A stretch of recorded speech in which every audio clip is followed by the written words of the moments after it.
Subscribe करें हमारे YouTube channel को और बेल आइकन को प्रेस करें हमारे लेटेस्ट वीडियोस को देखने के लिए।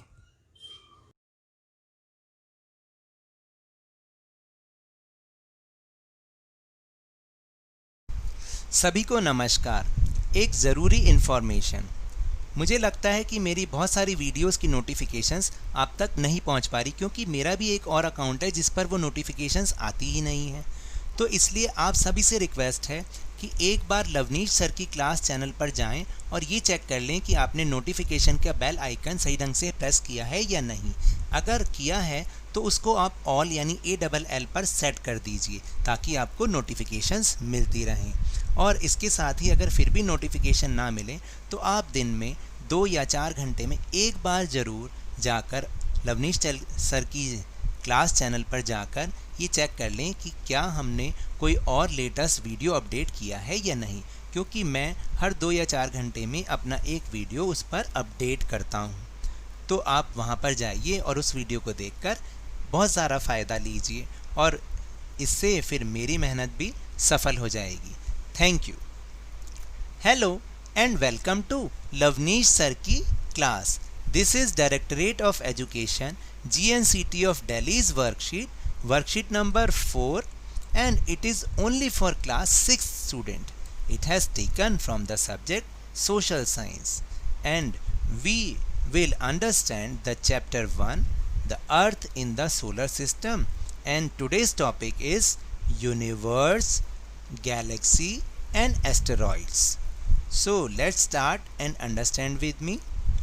तो आपको ये तो याद है ना कि पिछली वर्कशीट्स में हमने इसी चैप्टर को समझने की कोशिश की और हम समझ भी रहे हैं। तो सबसे पहली वर्कशीट में तो हमने ये समझा था कि what is solar system and what are the planets and what are the stars, और फिर हमने उसमें ये भी समझा कि हमारी अर्थ कैसी है, कितनी बड़ी है, या मून जो सैटेलाइट है वो अर्थ से कितना दूर है, उसका डिस्टेंस कितना है।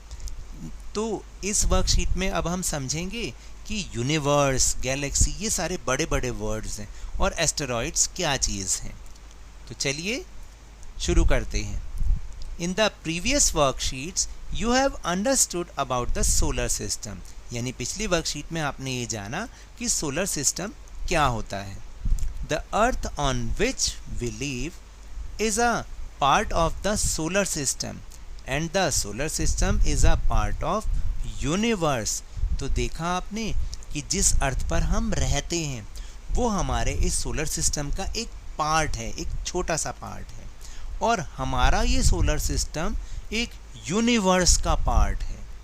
So now let's understand what this universe is. तो चलिए अब हम जानते हैं कि आखिर ये यूनिवर्स है क्या। During the day we see the sun shining, and at night we see thousands of twinkling objects in the sky. यानी दिन के समय हम सूर्य को चमकते हुए देखते हैं और रात को हम हज़ारों चमकते हुए, टिमटिमाते हुए ऑब्जेक्ट्स को स्काई में देखते हैं। The sun and all these twinkling objects are called celestial bodies. तो जो सन है और ये जितनी भी ट्विंकलिंग ऑब्जेक्ट्स हैं इनको हम सेलेस्टियल बॉडीज़ कहते हैं। क्या कहते हैं? Celestial bodies. The universe is the largest unit in which we live. और ये जो यूनिवर्स है ना, ये एक बहुत बड़ी, बहुत लार्जेस्ट यूनिट है जिसमें हम रहते हैं। It is a collection of galaxies. और ये किससे बना है? ये बहुत सारी गैलेक्सीज से मिलकर बना है यूनिवर्स जो है। तो अब हम जानेंगे कि गैलेक्सी किसे कहते हैं, what the galaxy is. Galaxy is a term that refers to billion of stars, clouds of dust, gases, asteroids, meteors and other celestial bodies considered as a single unit. तो देखिए गैलेक्सी जो है वो क्या बताती है, गैलेक्सी में क्या क्या चीज़ शामिल है। बिलियन ऑफ स्टार्स और डस्ट के क्लाउड्स, गैसेस, एस्टेरॉइड्स, मीटेरियर्स और बहुत सारी सेलेस्टियल बॉडीज़ जो मिलकर पूरी एक सिंगल यूनिट बनाती हैं, उसे हम गैलेक्सी कहते हैं। Thus, we can say the only bigger unit is the universe, galaxies make up the universe. तो इस तरह हम कह सकते हैं कि जो यूनिवर्स है वो एक बहुत बड़ी और सिर्फ एक सिंगल बिगर यूनिट है। और इसे किसने बनाया है? इसे बहुत सारी गैलेक्सीज ने मिलकर बनाया है। The white glowing path of stars in the sky is called milky way galaxy. We also know it as Akash Ganga. तो देखिए, अगर आप स्काई में, वैसे तो ये नज़र नहीं आता, जब हम स्काई में देखते हैं तो एक बहुत बहुत सारे स्टार्स का एक पाथ बना हुआ होता है, तो इसलिए हम इसको नाम दिया मिल्की वे। और हमारी जो गैलेक्सी का नाम भी है वो मिल्की वे है, तो इससे वो मिल्की वे गैलेक्सी फॉर्म हुई। और इसको हम आकाश गंगा के नाम से भी जानते हैं। तो यानी हमारी गैलेक्सी का क्या नाम है? Milky Way. तो here are two pictures given. इसमें क्या दिखाया गया है? इसमें एक में तो दिखाया गया है जो हमारी आकाश गंगा या गैलेक्सी है वो कैसी है। इसमें चारों तरफ सिर्फ सितारे ही सितारे बिखरे हुए हैं और उनका एक जो है पाथ बना हुआ है। और दूसरी तरफ आप देखेंगे कि यहाँ पर जो है बहुत सारे प्लैनेट्स मूव कर रहे हैं सन के अराउंड, और उसमें बीच बीच में बहुत सारे एस्टेरॉइड्स भी इंक्लूडेड हैं। Through this picture we can easily understand what is contained in the universe। तो इन पिक्चर्स के माध्यम से हम ये समझ पाते हैं कि यूनिवर्स में क्या क्या शामिल है। Thus there is only one universe and everything that exists in this universe itself।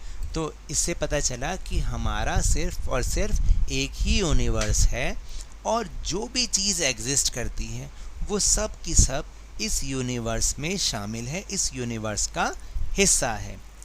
तो चलिए कुछ और भी इंफॉर्मेशन हम लेते हैं। First is beside stars, planets and satellites there are also numerous tiny celestial bodies in the universe. यानी star, planets और सैटेलाइट्स के अलावा भी बहुत सारी संख्या में, बहुत सारे नंबर में छोटी छोटी सेलेस्टियल बॉडीज हैं जो कि इस यूनिवर्स का एक पार्ट है। They also revolve around the sun, और ये भी सन के अराउंड रिवॉल्व करते हैं। दे आर कॉल्ड एस्टेरॉइड्स, और इन्हें हम एस्टेरॉइड्स कहते हैं। They are found between the orbits of Mars and Jupiter, और आपको पता है कि ये जो एस्टेरॉइड्स हैं ये मार्स और जुपिटर के ऑर्बिट में ही पाए जाते हैं। The largest asteroid is Ceres, तो जो अभी तक का लार्जेस्ट एस्टेरॉइड पता है उसका नाम है सेरेस। क्या नाम है? Ceres. Then the small pieces of rocks which revolve around the sun are called meteoroids. जो छोटे छोटे चट्टानों के, पत्थरों के टुकड़े वो भी सन के अराउंड मूव करते रहते हैं, इन्हें हम मीटेरियोइड्स कहते हैं। When they enter to the Earth's atmosphere, they begin to burn, और जैसे ही वो अर्थ के एटमॉस्फेयर में एंटर करते हैं वो जलना शुरू हो जाते हैं। Meteoroids heat up and burn due to friction, और ये जो मीटेरियोइड्स होते हैं ये कैसे जलने लग जाते हैं? Due to friction. जब इनका फ्रिक्शन होता है अर्थ के साथ तो ये बर्न होने लग जाते हैं, हीटअप होते हैं और बर्न होने लग जाते हैं। A meteor not destroyed fully falls on the earth, it creates a hollow in the surface of the earth। तो देखिए, एक मीटियोर पूरी तरीके से तो डिस्ट्रॉय होता नहीं है, लेकिन जब वो अर्थ पर गिरता है तो वहाँ पर एक बहुत बड़ा गड्ढा बना देता है। So now the time for check yourself. So the question number 1 is, what do you understand by universe? The answer is, the only bigger unit is the universe and galaxies make up the universe. Second is, what is galaxy? Galaxy is a term that refers to billion of stars, cloud of dust, gases, asteroids, meteoroids and other celestial bodies consisted as a single unit. Third is the fill in the blanks. Asteroids are found between the orbits of Mars and Jupiter. And the last question is, imagine what would happen if a meteoroid hit the earth, क्या होगा जब एक मीटेरियोइड अर्थ को hit कर देगा। तो यहाँ पर मैंने अपनी सजेशन, अपनी इमेजिनेशन से लिखा है, आप अपनी इमेजिनेशन से भी लिख सकते हैं। Answer is if a meteoroid hits the earth there will be a risk of tsunami and earthquake on the earth, क्योंकि वो इतनी ज़ोर से गिरेगा जिससे सुनामी और अर्थक्वेक आ सकते हैं। The winds blow so fast that they will cause havoc, havoc का मतलब है कि हवाएं इतनी तेज़ बहेंगी कि वो सिर्फ और सिर्फ बर्बादी ही करेंगी, विनाश ही करेंगी। So now that's all for this worksheet. अगर मेरे इस तरह समझाने से आपको थोड़ा सा भी समझ में आया हो तो इस चैनल को ज़्यादा से ज़्यादा सब्सक्राइब कीजिए, लाइक कीजिए और बहुत ज़्यादा शेयर कीजिए, और मेरे साथ इसी तरह वर्कशीट को समझते रहिए, लेकिन ध्यान और मन लगाकर ज़रूर पढ़ते रहिए। Thank you very much.